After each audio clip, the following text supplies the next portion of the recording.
Hello everyone, this is Gautam from Shailaja IS. This video will discuss on the recent Karnataka government's proposal of banning social media for all children who are below 16 years of age. When our Karnataka Chief Minister Siddaramaiah was presenting his budget, one of the proposals that he put forward was banning of social media for children below 16 years. Now, do you think it's an unusual step? Not necessarily so. Because other states like Andhra Pradesh is also contemplating to restrict the usage of social media for children below 13 years. One more interesting fact, your Australia has enacted a legislation which completely bans or prohibits the usage of social media for all children below 16 years. So whatever is just the proposal by a state government is already enacted into a legislation by another country, which is your Australia, only recently in December 2025, right? So it is in this context, it might have or it might start a debate at the national level in order to regulate, if not completely ban, the usage of social media by children who are below 16 years. Okay, so we'll first try and understand the context in which such a ban is actually necessary. We'll try and understand what are the arguments in favor of the ban. What are the arguments that are being made which says that yes, this is the right measure in the right direction. And we'll also try and see what are the counter arguments who argue that banning is not the right measure because it might be counterproductive in multiple ways. So we'll try and see the counter arguments also. And finally, we'll try and see what should be the way ahead, right? So first and foremost thing, you need to understand that India is in a unique point in its historical trajectory because there are nearly 600 to 800 million smartphone users and it's a demographically youthful country with nearly 2/3 of the population below 39 years of age. And there has been increased usage of your internet and social media primarily because of the cheap data that is available. The data rates in India is the cheapest in the world, right? And alongside this, studies have shown, especially your World Health Organization had identified in 2022 report that adolescent mental health is one of the global emergency, right? So it was identified nearly 3 or 4 years back itself that the mental health problem, especially for your adolescents, where one of the primary driver or one of the primary actor is your social media addiction. Okay, so that is now becoming a global emergency. And more importantly, we are seeing that social media platforms, in spite of being aware about the harmful consequences of the usage of social media by children, they still continue their predatory practices. Predatory practices means one which is intended for their own selfish interest at the cost of harming others. Right? So they still prioritize your user engagement. They still prioritize their profits and advertisements over the well-being of the users. It's true that some of these social media platforms have taken certain self-regulating measures in order to deal with the harmful consequences of social media usage by children. But these are considered to be insufficient or ineffective. And moreover, the underlying design principle of the social media platforms continue to be predatory in its nature. They want to have their eyeballs, they want to have their addictive behavior.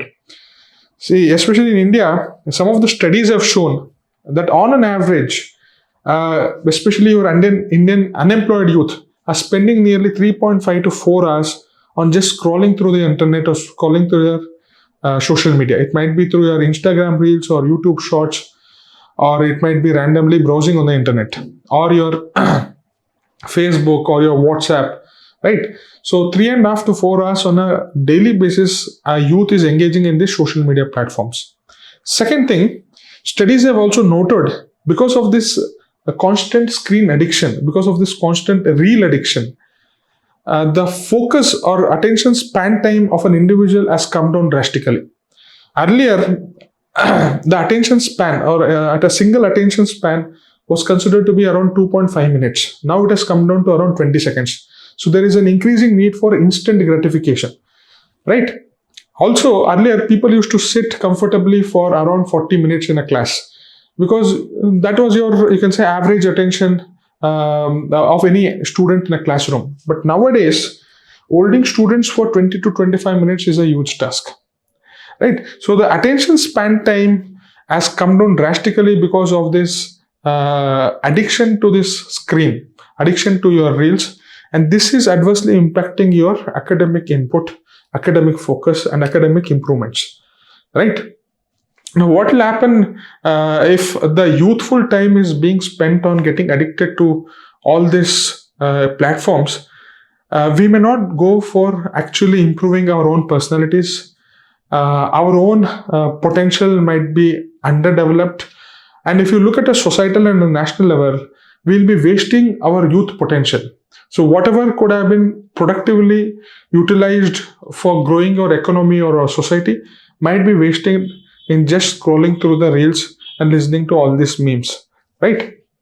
So that is the context in which there has been debates all across the world in order to bring some sort of a state intervention measures to regulate the social media platforms, right? So at one extreme, we have complete banning of the platforms like that adopted by your Australia, right? In December 2025, it prohibited the usage of social media platforms for all the children below 16 years. On the other spectrum is your USA, where they say that we need to push social media platforms to undertake self-regulation or self-regulatory measures. Okay, so it is in this context, a Karnataka state government has proposed a complete ban on the social media platforms. Now, if at all you are going for a complete ban, what are the arguments supporting it? The first and the foremost thing is it is going to protect your mental health. Now, all this social media usage had led to this constant peer pressure of likes, comments, shares, and subscribers. This was leading to your anxiety, depression, and mental health disorders. And that is one of the reasons World Health Organization in its 2022 report clearly stated adolescent mental health as a global emergency. Right? Now, if we ban the social media, obviously, people are going to interact more with other persons. Your interpersonal relationship is going to improve. Your communication skills, your social skills is going to improve. And as a result, you're trying to address at one of the root causes of your mental health disorders, which is your constant vigil or constant peer pressure, right?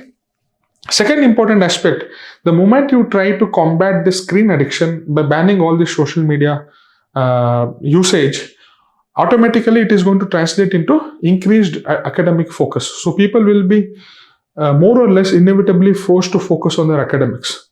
And that is one of the important aspects, or that is one of the important goals for any educational policies or any parent. They all want their children to focus on academics and make improvements in that particular area. And one of the obstacles which was preventing students from unlocking their full potential in your academic field was your reduced attention span. So if you're able to tackle this attention span, automatically your academic focus is going to improve and you're going to make some good progress over there. Right? One other important factor or argument which is supporting your ban of social media usage is that it is going to provide a more safe environment for children, because online spaces is increasingly becoming harmful and unsafe for children. They are increasingly subjected to cyberbullying. They are increasingly subjected to emotional manipulation. They are increasingly subjected to harmful messages like your pornography. We have seen instances where children are being lured by strangers, and they are either being sexually exploited or financially exploited. So these instances is increasing day by day. So if we go for a complete social media ban, at least all these instances can be prevented. All this cyberbullying and can be prevented is one of the supporting arguments. Second important argument is that the social media platforms are acting as a gateways for a more radicalized or extremist content, whereby youth, which are impressionable minds, who can get easily flayed by some of these attractive false ideologies, they can get radicalized and they can take the wrong path. So if we are able to control the social media platforms, if we are able to ban it, we will be also, you can say, tackling your online radicalization menace that is happening in our current society. Also, the social media platforms was also a conduit for your drug trafficking or the drug abuse. People used to exchange messages of the availability of all these drugs, right? So these are some of the main arguments which are being made in order to ban your social media usage. Also, there are other supporting arguments like the entire globe is moving towards that direction, whereby they are trying to come out with some sort of a regulatory measure to restrict or prohibit the usage of social media. So we are not doing something wrong. So our entire globe is moving in that direction because they've identified the risk that is associated with the social media usage. Second thing, they also see that we are having a similar kind of a precedence in other spaces like your alcohol, your tobacco, or your gambling. These are all strictly prohibited for children below certain age. For example, alcohol is not sold for children below 21 years of age in state of Karnataka. So, because we know that alcohol is having an addictive behavior, which is not good for the health of a youthful adolescent, because they may not completely comprehend the negative consequences of all these addictive substances. Likewise, we need to identify that social media is also some sort of an addictive behavior. It is having its own form. It may not be tangible like alcohol or tobacco, but the behavioral impact and the social impact is akin to all these substances or abusive substances like your alcohol and tobacco. So if we can regulate or if we can completely prohibit the usage of these substances to children, why should we not prohibit the usage of social media for children below 16 years? So that is one of the arguments that has been put forth. Other arguments also states that, see, all these social media platforms, they say that we are taking measures in order to reduce the impact on the children, but they have not been effective. So there has been a failure of self-regulation by the social media platforms.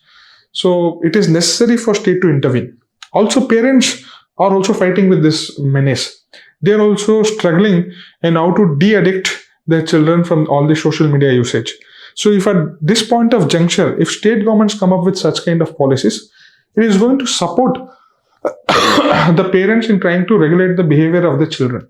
So parents will be welcoming of this particular move, right? So these are some, I can say, 5 to 7 strong supporting arguments in favor of social media ban. Let us look into the counter arguments of it. The first and important counter argument, it is practically difficult to enforce this ban. You can write a policy, but enforcing it is going to become a huge task. Why? Because students are very much tech savvy. They know how to bypass all these blocks and how to access the social media platforms. So you know the usage of VPN, virtual private network. So students are going to install this and they're going to bypass whatever the ban that you have put in place, and they're going to access the social media platforms any other way.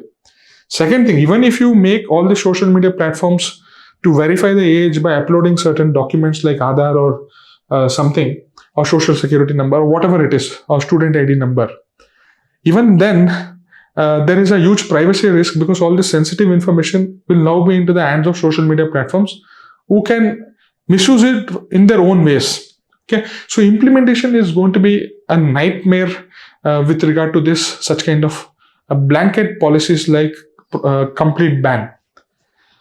And another important argument with the social media companies are saying it's, if you go for a complete ban, it is going to be counterproductive, because students are now going to go into dark web, which are much more unsafe and which are much more difficult to regulate. It is similar to an argument made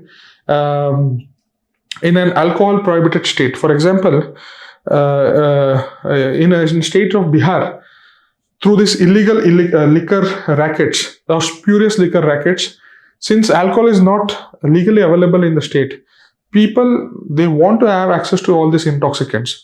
So they get hold of all these underground rackets who provide cheap liquor, which are much more unhealthier. So similar way, if you go for a complete ban, students will find a way, or youth is going to find a way, or children are going to find a way to enter into a more darker spaces which are much more unsafe. That is one of the core arguments made by your social media platforms themselves. Also, they say that social media platforms is not only a negative platform. It is not only having harmful consequences. Social media platforms is also being utilized in a well-intentioned manner by certain students. They are using it as a platform to get their daily news. They're getting aware about what is happening around the world. So if you go for a complete ban, you might be taking away this platform whereby it is used to spread awareness about happenings in the world. So that is one of the important arguments that is being made. Earlier, people used to read newspapers, then people used to watch TVs or consume news content through electronic medium. Now, students or children are consuming news content through digital medium. And if you're completely prohibiting this social media platform, their access to the news itself is going to be prohibited, is one of the argument being made. Another thing, see, suppose you go for a ban. Suppose until 16 years, children is not exposed to social media. And suddenly, if you open the floodgates, obviously they will not be prepared in order to deal with the actual reality of the social media. So rather than abrupt behavior, maybe we can go for a phased regulation is one of the arguments being made, right? Also, if you go for this, you can say if you take this approach, you're somehow letting go of you're putting the onus entirely on the children in order to regulate their behavior and not taking enough measures against the social media platforms to redesign their platforms, right? So these are some of the, you can say, disadvantages or arguments that are against the complete social media ban. So then you might ask, so what should be the way forward then? First and foremost thing, we need to push the social media platforms, or we need to make it mandatory, whereby safety is the major aspect in their entire design, right? So we need to push platforms to develop tools so that harmful consequences of social media usage can be reduced to a drastic extent. So the onus of reducing the harmful consequences of social media usage should not be on the children, but should be on all this tech platforms or social media platforms. Second thing, you try to inculcate the digital literacy and awareness campaigns in your school curriculum itself. So you cannot completely prohibit the usage of social media bans, but you can at least create them the awareness about how to effectively use it, what are the pitfalls against it, what are the dangers against usage of it. If you can tell them that your social media itself cannot, can say, supplement your interpersonal relationship. It can complement your interpersonal relationship. If you can create that awareness among the children, it is much more better, it is much more comprehensive, right? And obviously you have to empower your parental tools. So parents need to have greater control about the usage of the social media. So develop the tools in such a manner where parents can effectively monitor it or red flag certain usage of by your by your children. Right? And foremost thing, the last but not the least thing, we have to invest in your offline infrastructure. We have to give more precedence or more importance in trying to have real life physical interactions, real life physical activities. Rather than gaming, we need to focus on actual sports. Rather than chats, we need to focus on actual conversation amongst people, engage in actual debates. Right? We need to build sports infrastructure, we need to build community centers, we need to promote art and culture amongst the youth or student community.